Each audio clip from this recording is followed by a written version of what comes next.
সম্ভাব্য সময় নির্ধারণ করে দিয়েছেন 2026 সালের জুনের মধ্যে নির্বাচন হবে।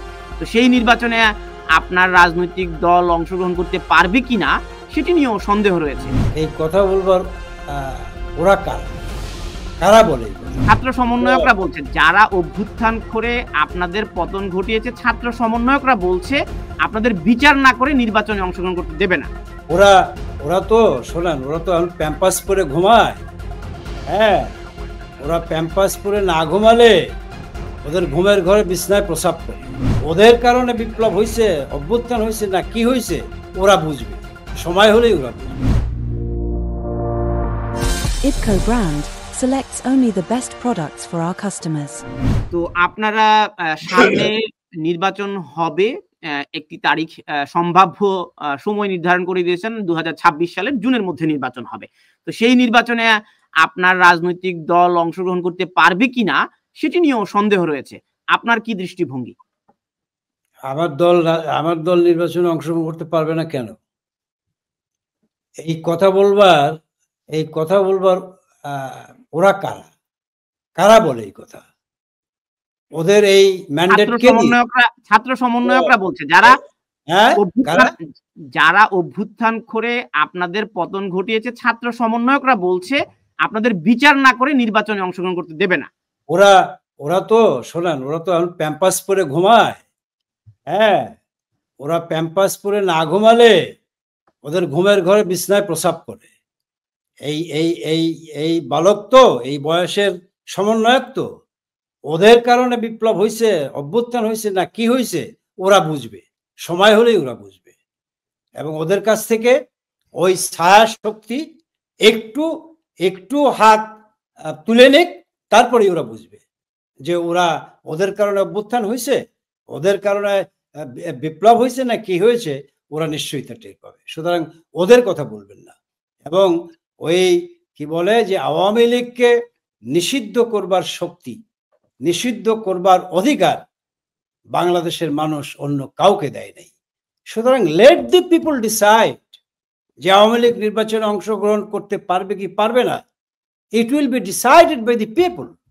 ওরা কারা? ওদেরকে কে ম্যান্ডেট দিয়েছে? ওদেরকে কে অধিকার দিয়েছে?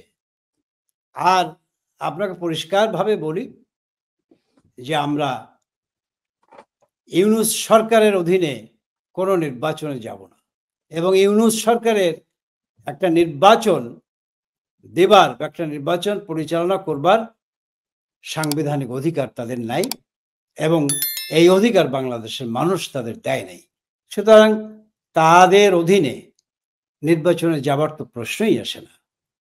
আগে ফয়সালা হতে হবে। নির্বাচন আপনারা কিভাবে চান? নির্বাচন চাই আজকের সম্প্রতিকালের যেই কি বলে তত্ত্বাবধায়ক সরকারের বিধান পুনর্বহাল হয়েছে মহামান্য সুপ্রিম কোর্টে, সর্বোচ্চ আদালতে। সুতরাং সেই তত্ত্বাবধায়ক সরকার গঠিত হতে হবে, এবং সেই তত্ত্বাবধায়ক সরকার যদি নিরপেক্ষতা প্রমাণ করতে পারে এবং একটা সুষ্ঠু অবাধ নিরপেক্ষ নির্বাচন অনুষ্ঠানের সক্ষমতা অর্জন করতে পারবে মর্মে অনুভূত হয়, তাহলেই কেবল আমরা বিবেচনা করব যে ওই নির্বাচনে যাব কি যাব না। তো তত্ত্বাবধায়ক সরকার ব্যবস্থায় নির্বাচন করবার জন্য তো গত 15 বছর বিএনপি আন্দোলন করেছে, অন্যান্য বিরোধী দলগুলো, রাজনৈতিক দলগুলো দাবি তুলেছিল, আপনারা তো সেই দাবি মানেননি। এটি তো আন্দোলনের বিষয় না, এটি তো আন্দোলনের বিষয় না, বিষয়টি তো হলো সাংবিধানিক বাধ্যবাধকতার বিষয়।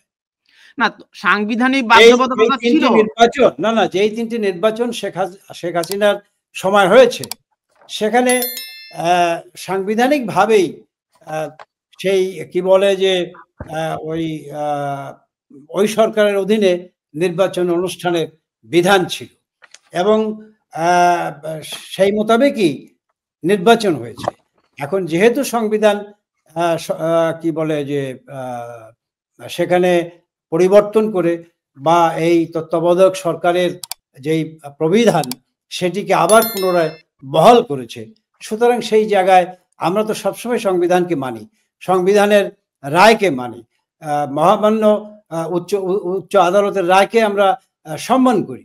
সুতরাং তাদের সেই রায়কে আমরা অবশ্যই কি বলে যে সম্মান করি, আমরা শ্রদ্ধা করি, আমরা আমাদের আনুগত্য প্রকাশ করি।